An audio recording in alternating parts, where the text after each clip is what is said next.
Hi hello నమస్తే అండి అందరికీ.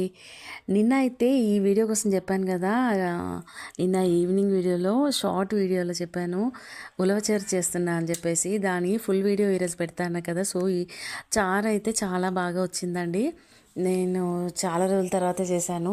చిన్న ఉన్నప్పుడు అయితే మా అమ్మ చేసేది కట్టెల పొయ్యి మీద ఈ ఉలవల్ని పొద్దున్నుంచి మధ్యాహ్నం వరకు ఉడకబెట్టి, అది ఉడకడం చాలా కష్టం కదా. అప్పుడు ఒక 4-5 గంటలు ఉడకబెట్టి ఆ చారు చేసేదనమాట. కానీ ఇప్పుడైతే మనకు కుక్కర్లో చేసాయి కాబట్టి చాలా ఈజీ అయిపోయింది. సో నేనైతే ఏం చేశానంటే ఇవి ఒక 4-5 గంటల ముందు నానబెట్టాను అనమాట. నానబెట్టి కుక్కర్లో ఒక 4 విజిల్స్ అయితే పెట్టానండి. 4 విజిల్లకి ఉడికిపోయింది. రసం అయితే ఇలా వచ్చిందనమాట. దానికి చింతపండు నానబెట్టేశాను. అలాగే కొంచెం ఇది ఉలవల్ని కూడా కొద్దిగా మిక్సీ పట్టి ఇందులో వేస్తే కొంచెం చిక్కగా వస్తుంది మనకు చారు అని చెప్పేసి అవి పక్కన పెట్టానంట. మిక్సీలో వేసాను. మళ్ళీ వచ్చేసి ఉల్లిపాయలు, కరివేపాకు, కొత్తిమీర, టమాటాలు ఇవన్నీ కట్ చేసి పెట్టిన. దీనికి ఈ చారులో ముందుగా ఇట్లా కొన్ని మనం ఫ్రై కాకుండా ఇలా పచ్చి వేసేసుకుంటే చాలా టేస్ట్ ఉంటుందండి. చాలా బాగుంటుంది. మన అమ్మమ్మ వాళ్ళు ఇట్లానే చేసేవాళ్ళు. నూనెలు తక్కువ వాడి చేసేవాళ్ళు. అయితే కొద్దిగా ఆయిల్ వేసి అందులో కొన్ని వేసుకోవాలి చారులో, మిగతావేమో కొన్ని పోపు వేసుకోవాలన్నమాట. ఇలా మామూలుగా మనం పోపు ఎలా వేస్తామో అంతే. ఉల్లిపాయలు, పచ్చిమిరపకాయ, కరివేపాకు, కొత్తిమీర. పోపు వేసేటప్పుడు ఎప్పుడైనా కూడా అండి స్టవ్ కొంచెం సిమ్లో పెట్టుకొని చేసుకుంటే మనకు మాడిపోకుండా ఉంటుంది. మనకు వంట చేసేటప్పుడు ఎక్కడ లేని హడావుడి ఉంటుందంట, హైలో పెట్టేస్తామో మాడిపోతూ ఉంటుంది. సో సిమ్లో పెట్టి చేసేస్తే నిదానంగా అవుతుంది. తర్వాత ఆ పోపులో ఏం చేశానంటే వెల్లుల్లిపాయలు దంచేసాను. తర్వాత పసుపు వేసాను అనమాట.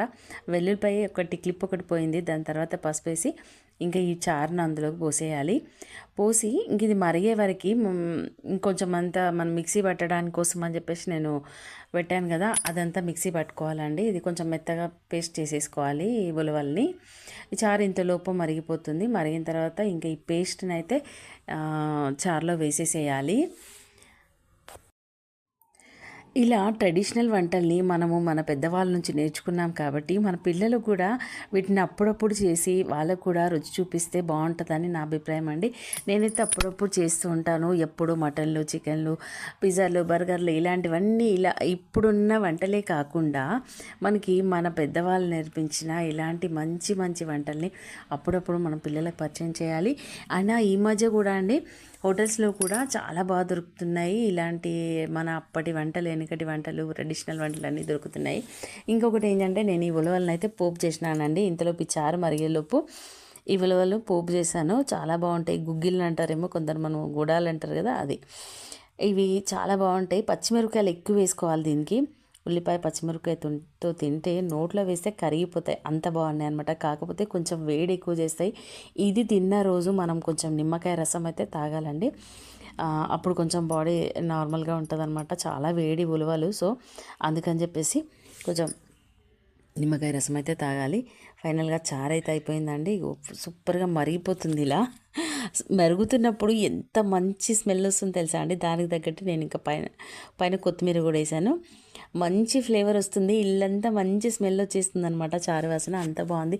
ఏంటి చారు కోసం ఇంత చెప్తున్నావు అని కాదు, చేసుకొని తింటే కానీ తెలుస్తుందండి, అంత బాగుంటుంది అనమాట. దాని టేస్ట్ తెలిసిన వాళ్ళు అసలు అద్భుతంగా మోగంగా ఉంది అంటారు. నాకైతే చాలా బాగా నచ్చిందండి.